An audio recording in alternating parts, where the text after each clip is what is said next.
lecture covers the idea of creation care and what I call biblical ecology.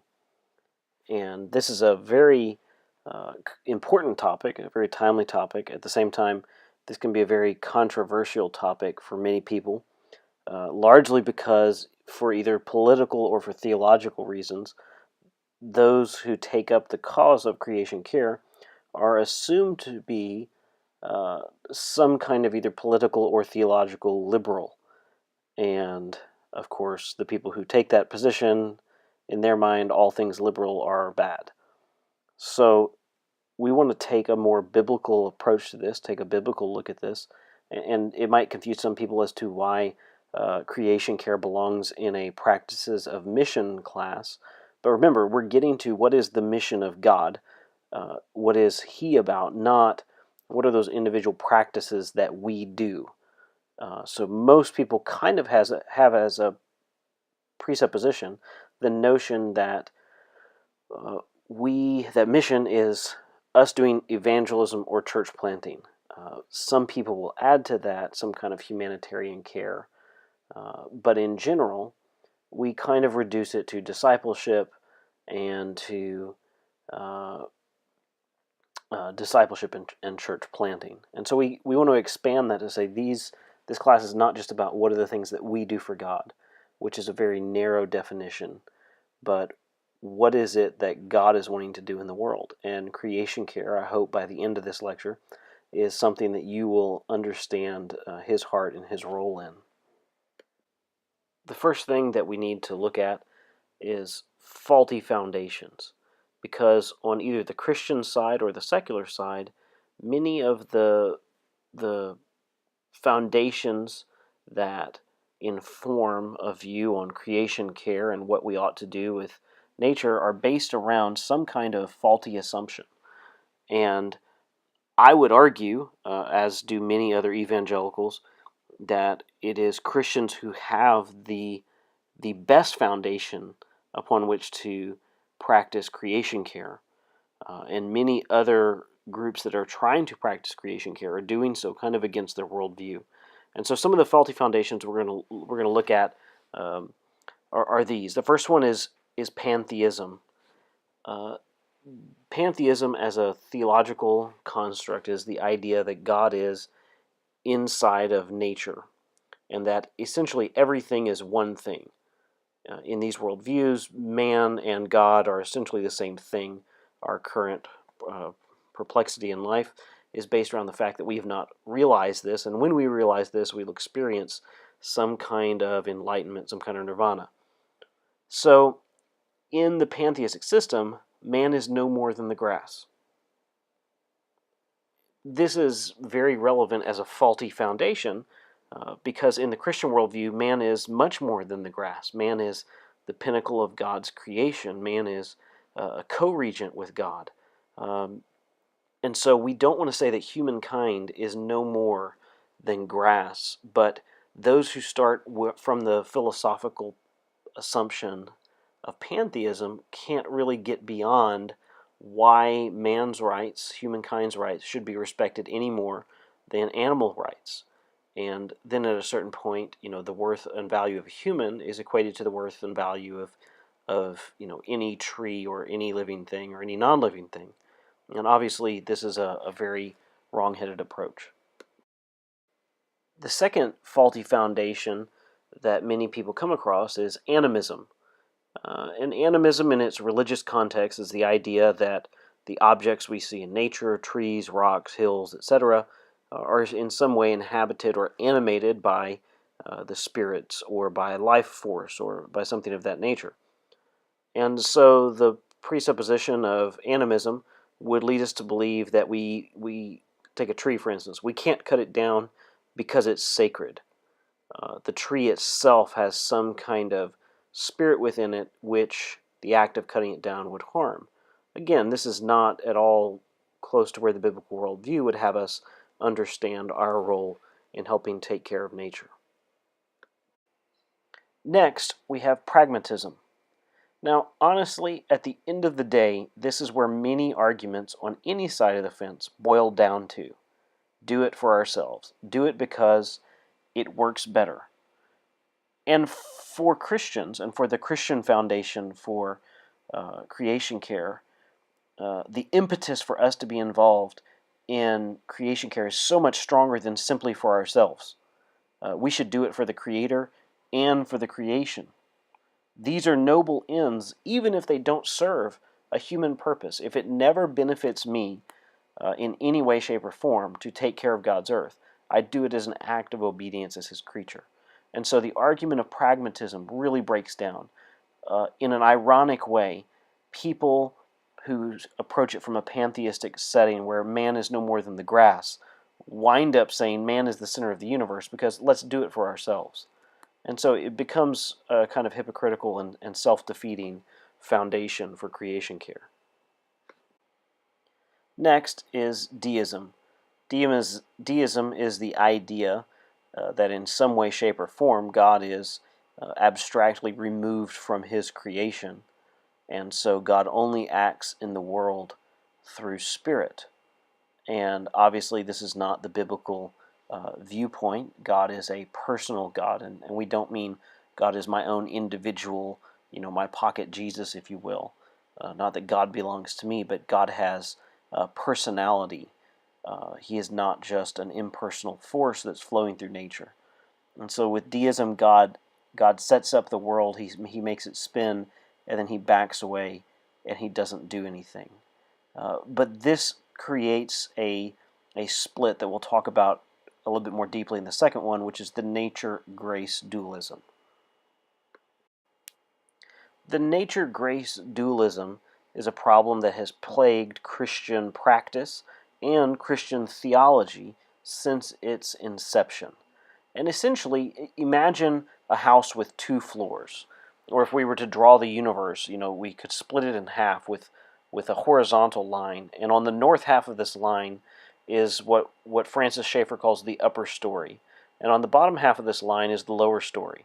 So the upper half are things like the mind, reason, spirit.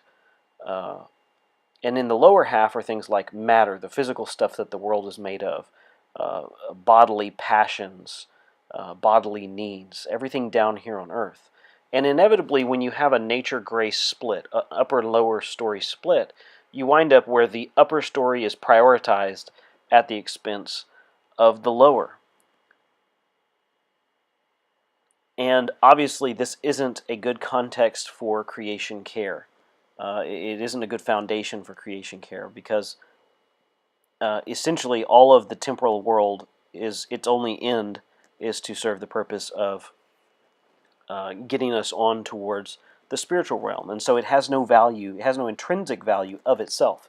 It is simply a kind of pragmatic means to an end. But apart from the nature-grace dualism, this can bring in a kind of escapism that is very, very common. Eschatological escapism of, hey, this world doesn't matter because our home is eternal and we're going to go to this eternal home. So it really doesn't matter. Let's poison the rivers. Let's cut down all the forests because in the end it doesn't really matter. And again, this kind of gets back to that pragmatism of we're, instead of saying do it for ourselves, we're saying because ourselves are out of the equation, all of a sudden it's no longer important. And this is, again, not the biblical approach. Even if we were not in the picture, God cares about His creation. Finally, the standpoint from which probably the majority of Christians are coming from in their evaluation of creation care is capitalism and consumerism. And what that is it's an extreme case where man becomes essentially the center of the universe, and all of this exists purely for me, purely for us. And in this case, this is that pragmatism run to its most ugly and detrimental extreme, and I think we're seeing the effects of this attitude in the world today. And so all of these foundations are very, very faulty and in some way will lead us against the truth of what God, the Creator, has done to, through, and for His creation, and the role in which we play as image bearers with Him. All of this leads us to understand and to summarize is that the notion that Christianity is completely to blame for the problem of the environment being in the state that it is really Western reductionism. This is where many in the secular camp have simply found a very likely scapegoat and are using it. But the understanding of the problem on the whole is much more global, much more multi-ethnic, and much more religiously pluralistic than simply blaming modern Western Christians for the state in which we find ourselves.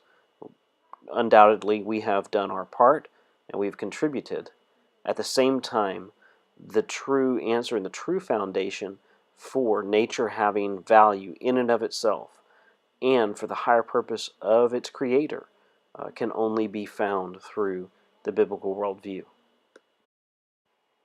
So let's turn our attention for a moment to biblical foundations. And I think the starting point for the biblical foundation, outside of the creation narrative, of course, is the idea that the whole earth belongs to God. Psalm 24:1 says just this: "The earth is the Lord's and everything in it." We act as if all of this belongs to us. We've taken the mandate for stewardship and we've turned it into a license for ownership. And we forget that we are simply stewards, but the earth is the Lord's and everything in it. Second, the whole earth brings glory to God. Uh, God is a God of beauty. He created a great diversity here on earth, and all of this brings glory to Him. Nature is not the end in and of itself, whether it's man that is the nature of which we speak, or whether it is, the birds and the trees and the rocks and the hills. None of this, none of us, are the full end of nature. We are not the full end of the value of these things. God is. And all of these things bring glory to Him. Psalms 19:1, "The heavens declare the glory of God, and the sky above proclaims His handiwork."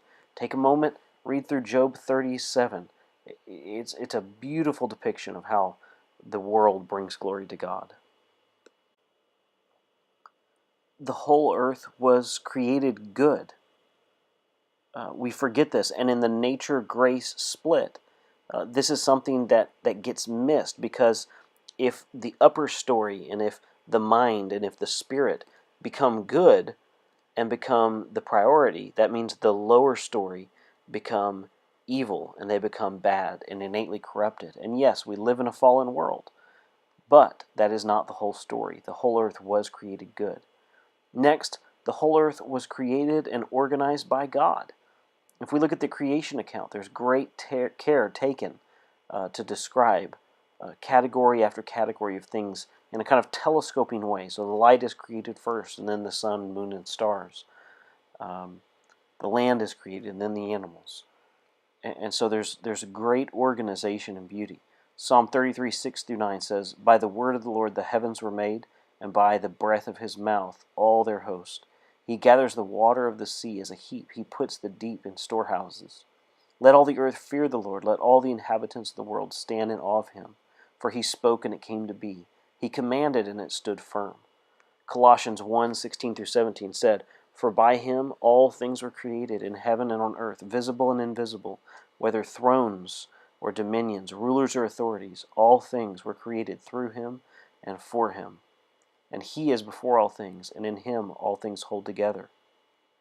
Revelation 4:11, "Worthy are you, O Lord and God, to receive glory and honor and power.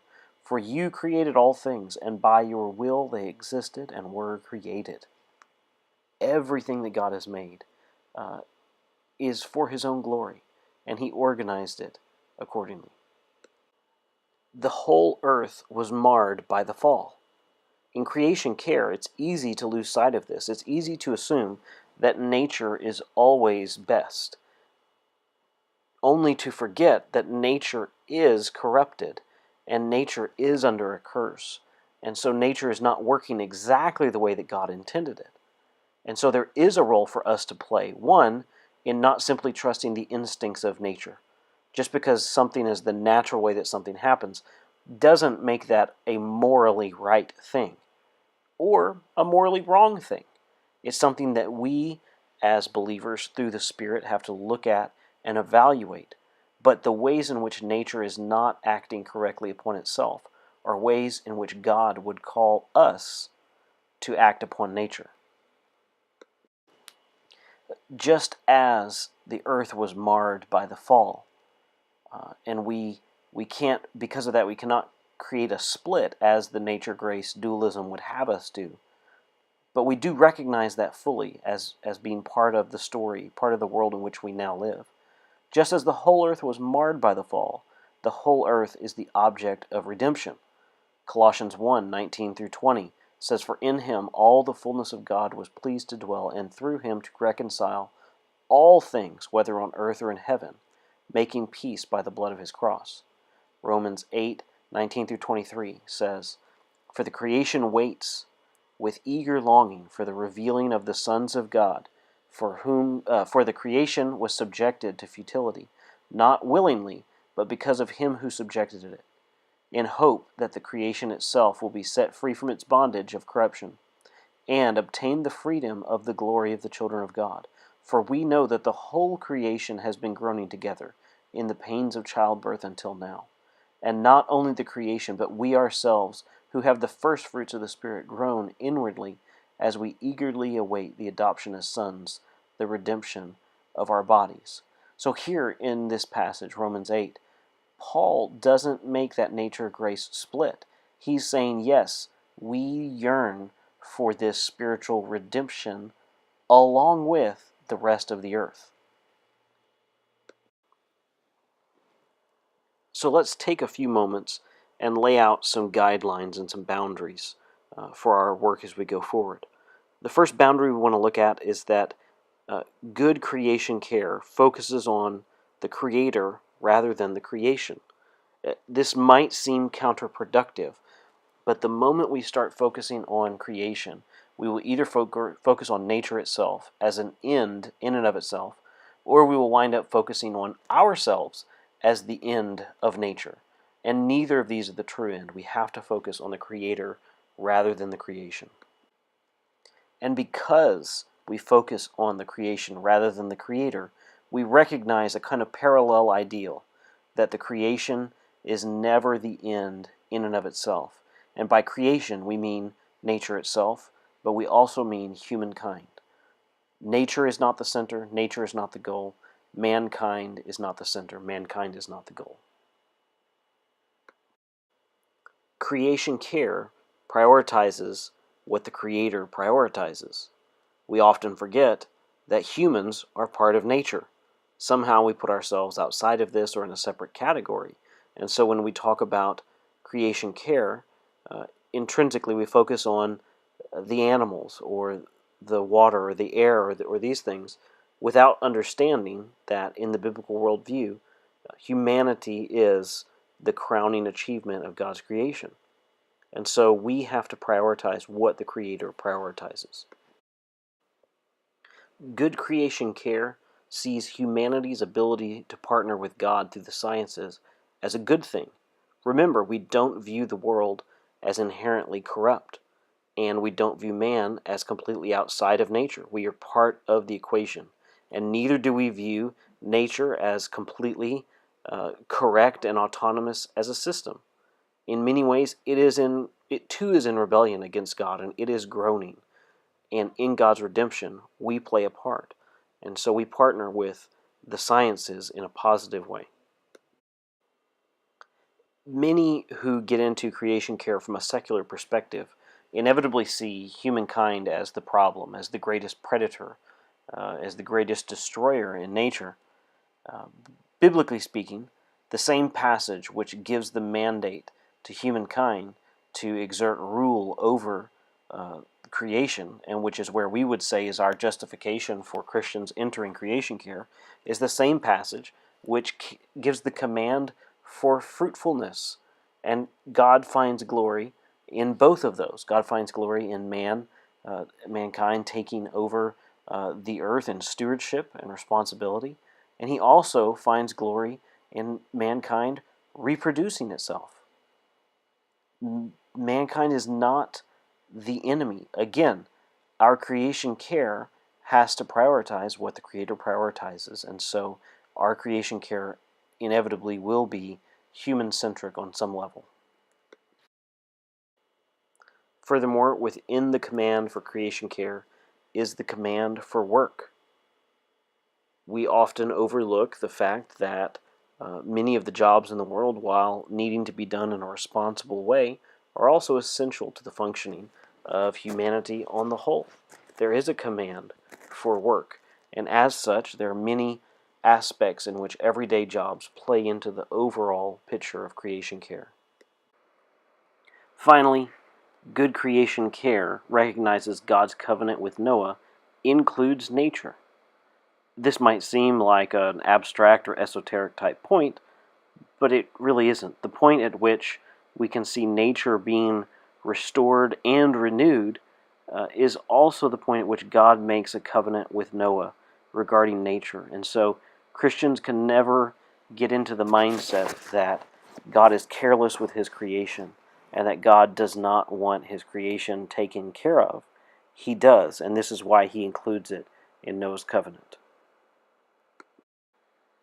In broadening our discussion about mission, a Scott McKnight quote is very poignant here. He says, "The word gospel has been hijacked by what we believe about personal salvation, and the gospel itself has been reshaped to facilitate making decisions.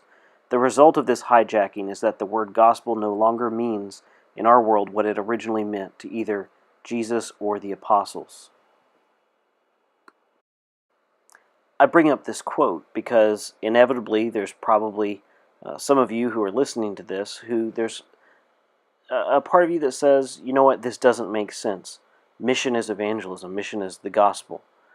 And I think Scott McKnight makes a really valid point, where for us, personal salvation, and by personal salvation, we mean even smaller decisions, individual decisions, becomes the focal point of the gospel. And Scott McKnight makes a very good point, and if you read his book, The King Jesus Gospel, which whenever you have free reading time, I highly recommend. He starts with, the gospel begins with the grand narrative. This is the entire picture portrayed in the Bible, from Genesis to Revelation, of what God is doing in the world. And through this, we result in the story of Jesus and his place and his place in this overall picture, this overall grand narrative. And through the story of Jesus comes a plan of salvation. Once we understand where nature has fallen and where man has fallen, and what God has done to restore us and to redeem us, and to be the mediator, out of this results the plan of salvation, of hearing of our need and God's answer. And then, as a final, as the cap on this pyramid, you see a method of persuasion, and in that we would also put decisions.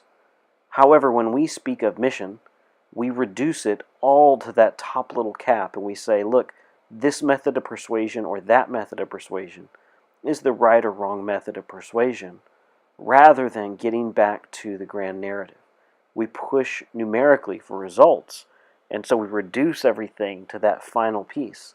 And oftentimes that's counterproductive, because without the grand narrative, the story of Jesus doesn't really make much sense. And without the story of Jesus, you don't have much of a plan of salvation. And so I put the question to you, as we're developing our understanding of what is mission, or what is God's mission. What does all of this, what does creation care have to do with mission?